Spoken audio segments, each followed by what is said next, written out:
The crew scramble to defend the Sirena from Jurati, Dr. Soong, and a squadron of new Borg soldiers, while Picard grapples with the revelations of his childhood trauma in Star Trek Picard's 2nd season, 9th episode, Hide and Seek. But what happened? What did I like? And what didn't I like? Before I get into this week's recap and review, please note this video contains spoilers, so if you've not yet seen Picard's latest episode, Hide and Seek, or any of Picard's Season 2, this might not be the video for you. Let's warp into this. Aboard the Sirena, Rios is powerless to prevent Jurati from activating the ship's transporter, beaming a squadron of newly assimilated Borgs to the ship. Rios, Teresa, and Ricardo barely escape, fleeing to the Chateau as Jurati arrives to claim the ship. Rios meets with Picard, Seven, Raffi, and Tallinn at the Chateau. Picard tells the group they have to protect the Sirena no matter the cost. Seven suggests fortifying the location, but they're out of time as the Borg continue to materialize, advancing on their location. I have so many questions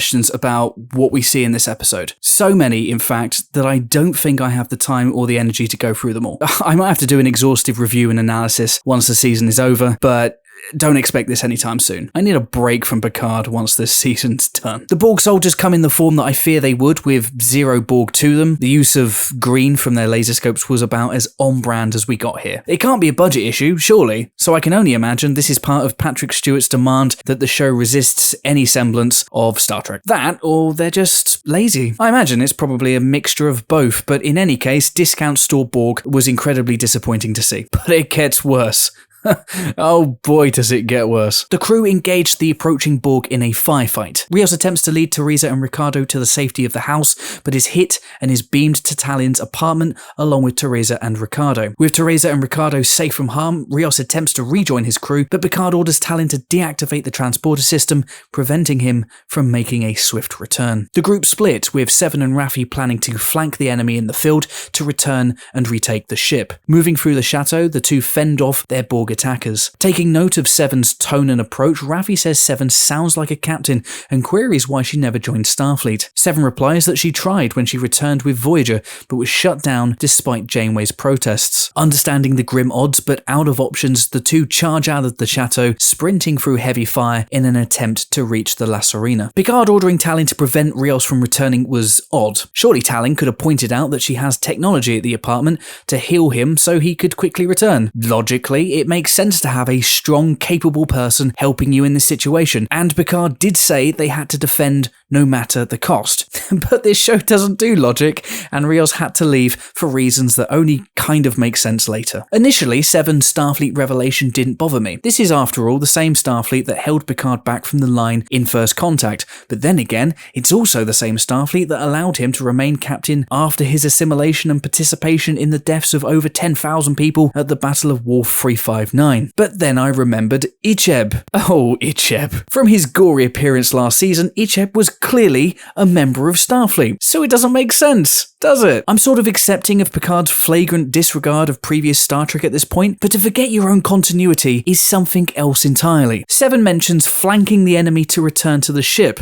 That didn't look like a flank to me. What that looked like was some really bad CGI models. Utterly laughable stuff. On the ship, Jurati attempts to access the computer, but is prevented by the remnants of her human side who is still fighting the Borg Queen. Jurati tells the Queen the Borg aren't driven by perfection, but rather merely to satisfy the Queen's need for connection and to combat her loneliness. The Queen rejects this and again attempts to access the computer, but discovers Jurati has used their connection to install a fractal code to protect the ship. Jurati reveals the ship is capable of recreating anyone who has previously been on the ship and activates the ship's emergency combat hologram, which takes the form of Elnor. Jurati tells the Queen Elnor contains the key code she needs to take the ship. Elnor then takes out the Queen's guard and flees with a frustrated Queen in tow. So the Borg were never driven by perfection, but instead to satiate the Queen's loneliness? And the Borg Queen is no longer able to access stuff that's in the mind of the very body that she's assimilating, to the point that her victim can outsmart her? We've had to endure a lot this season with the show's bizarre but not entirely awful new take on assimilation. It doesn't really track with what we've seen historically, but it has allowed for an interesting story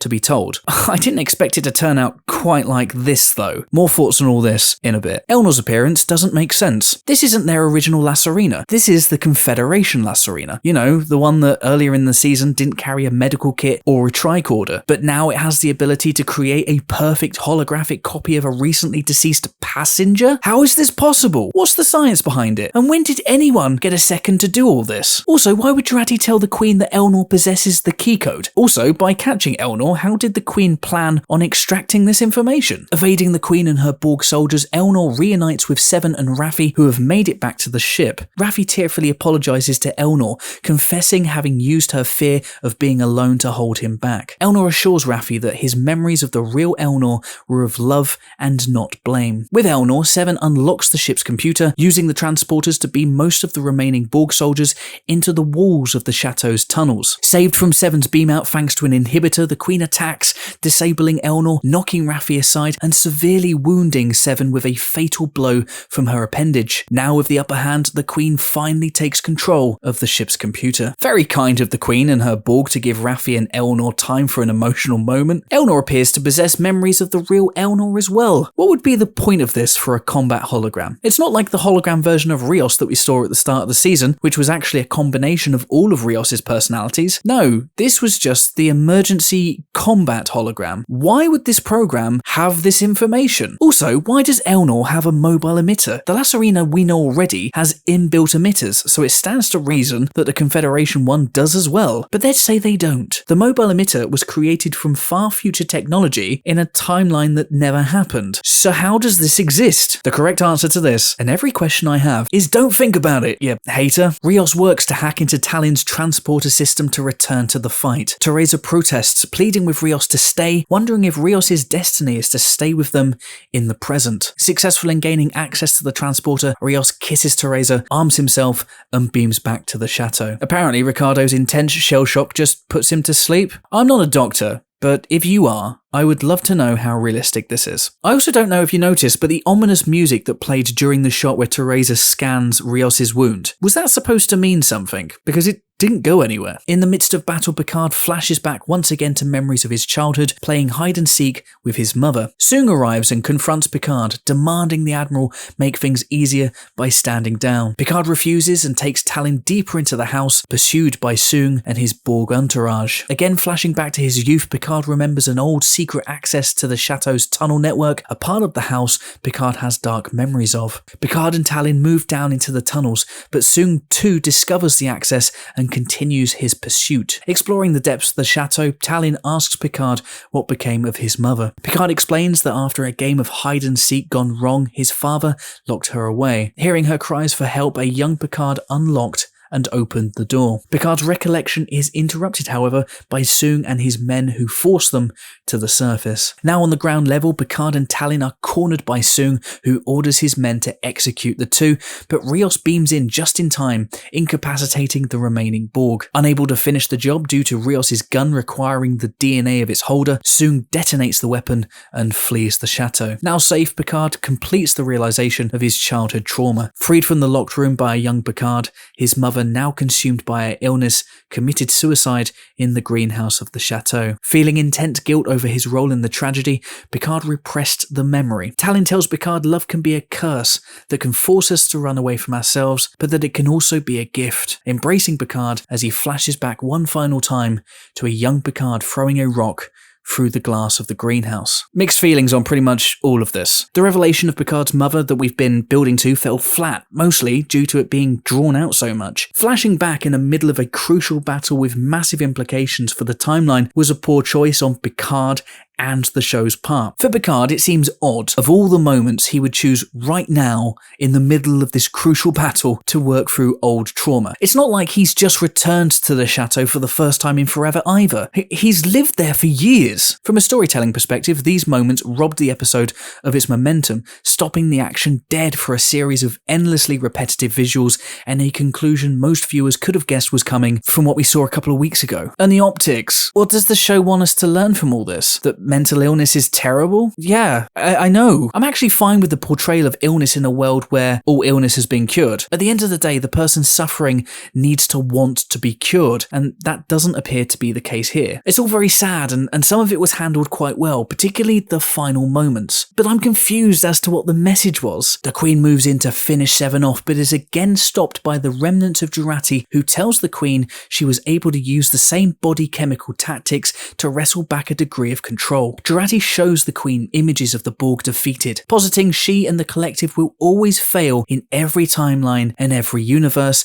and knowledge of this is why they fight so hard. Jurati proposes a new direction, to take the La Sirena to create a new collective, one that will salvage and not destroy, and they can start by saving Seven. The Queen accepts Jurati's offer and assimilates Seven, returning her original Borg implants, but saving her life. Before leaving with the ship, Jurati tells Seven and Raffi the Europa mission must proceed and asks them to pass a message to Picard. Outside, the group reunites and Seven explains the situation. She also passes on Jurati's message to Picard. There are two Renes, one who lives and another who dies. With a new mystery to solve and Soong still a threat to their mission, Picard tells the group they have work to do, and the group move off as Rios watches on as Jurati and the La Sirena warps away. Good grief, what was all this? The Borg, the most destructive form of life ever encountered by the Federation, completely changes strategy after a 2-minute chat with one of its victims. The Borg have been repeatedly shown to be ruthless